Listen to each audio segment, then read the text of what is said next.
Europe 1 Matin. 7h46, le Club Culture d'Europe 1 Matin. Bonjour mon cher Nicolas Caro, rebonjour. Bonjour Lionel.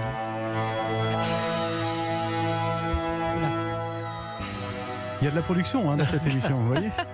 Vous nous emmenez au Far West ce matin, c'est bien ça Nicolas? Oui, parce que les éditions Talendier republient un classique de 1967, Histoire du Far West de Jean-Louis Rieux-Perrou. Jean-Louis Rieux-Perrou est mort en 92. C'était un prof de lettres qui s'est spécialisé dans l'Ouest américain. Il a écrit l'histoire des Apaches, l'histoire des Navajos notamment, et cette histoire du Far West qui synthétise en 400 pages, qui rassemble tous les grands mythes de l'Ouest américain, tous les fantasmes véhiculés par les films, les westerns, mais qui les fait passer par les filtres de l'histoire avec un grand H, et ça donne un essai qui se lit comme une grande aventure, comme un roman, et c'est jubilatoire parce qu'on retrouve tout ce qu'on aime dans cette culture. C'est-à-dire les cow-boys, les bisons, les indiens, Voilà, tout ça. Il y a même un chapitre intitulé « Shérif, Marshal et hors-la-loi ». Alors l'Ouest, d'abord, c'est quoi? Il faut tracer une ligne depuis le point le plus au sud du Texas et remonter jusque tout en haut du Dakota du Nord. C'est tout ce qui est à l'ouest du Mississippi. Bien sûr, on s'arrête au Pacifique. Évidemment, aujourd'hui, c'est facile, mais au 19e, c'est la grande exploration et ça commence avec l'expédition de Lewis et Clark, chargée par Jefferson en 1804, de défricher toutes ces terres inconnues. Inconnues pas pour tout le monde, puisque bien sûr, les Indiens, eux, étaient déjà là. Et il y a les récits des guerres indiennes, des résistances et l'histoire des bisons, qui est liée à celle des Indiens. Tout un chapitre notamment sur les Buffalo Hunters, c'est-à-dire les chasseurs de bisons, qui étaient en fait des déclassés, des malfrats éventuellement, qui échouaient à ce poste et qui tuaient des bisons à tour de bras. Pourquoi? Pour affamer les Indiens, pour briser leur intendance, disait le général Sheridan, très très cruel, pour qui, je cite, un bon Indien est un Indien mort. Il y a la ruée vers l'or aussi, j'imagine. Bien entendu, avec Sutter, qui exploite des hectares obtenus en Californie et qui, en 1848, décide d'installer une scierie et de creuser un canal pour faire tourner une machinerie. Mais dans l'eau, on trouve des poussières d'or. Catastrophe! Si ça cesse, ça va être la ruée. Défense pour les employés d'en parler, mais évidemment, la rumeur se répand, puis explose à partir de 49. Il y aura autour de 90 000 chercheurs d'or, souvent déçus. Et parmi eux, il y a les Cascadilles. Vous savez ce que c'est qu'un Cascadille? Qu'est-ce que c'est? C'est comme ça qu'on appelait les Français qui traînaient.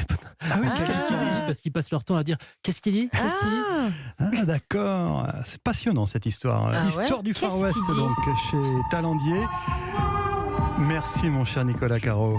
Marie Jiquel, c'est à vous.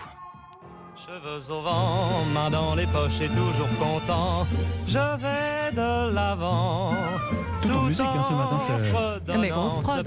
Alors avec vous Marie, on va démêler cette exposition très riche sur les cheveux et les poils. Alors ça se passe au musée des arts décoratifs à Paris.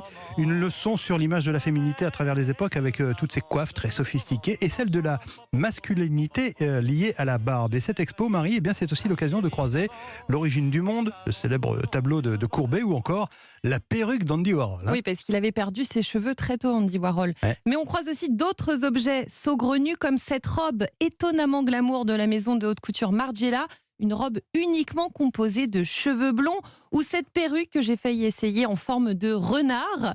Des bijoux aussi créés avec les cheveux des proches disparus, ou alors, et alors là c'est moins glamour, un coffre pour ranger les perruques qui a beaucoup étonné le commissaire de l'exposition Denis Brunat. Un objet très insolite, un porte-perruque. Malheureusement, la perruque a disparu, mais elle était faite avec les poils pubiens des maîtresses de Charles II d'Angleterre au XVIIe siècle.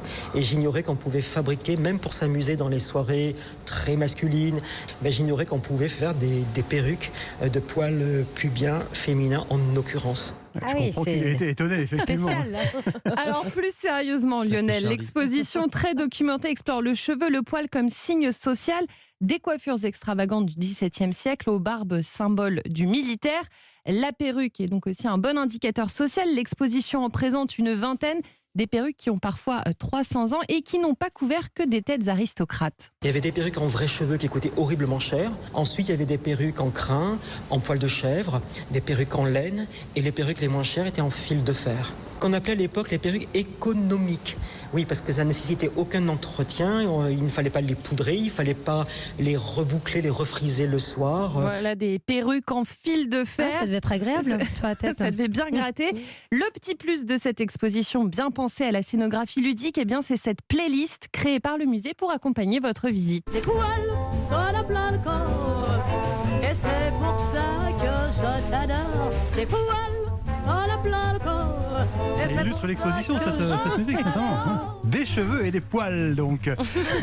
C'est jusqu'au 17 septembre au Musée des Arts Décoratifs à Paris. Merci Marie Jiquel, merci Nicolas Caro. Le Club Culture d'Europe 1 revient demain à 7h45 pour de nouvelles découvertes.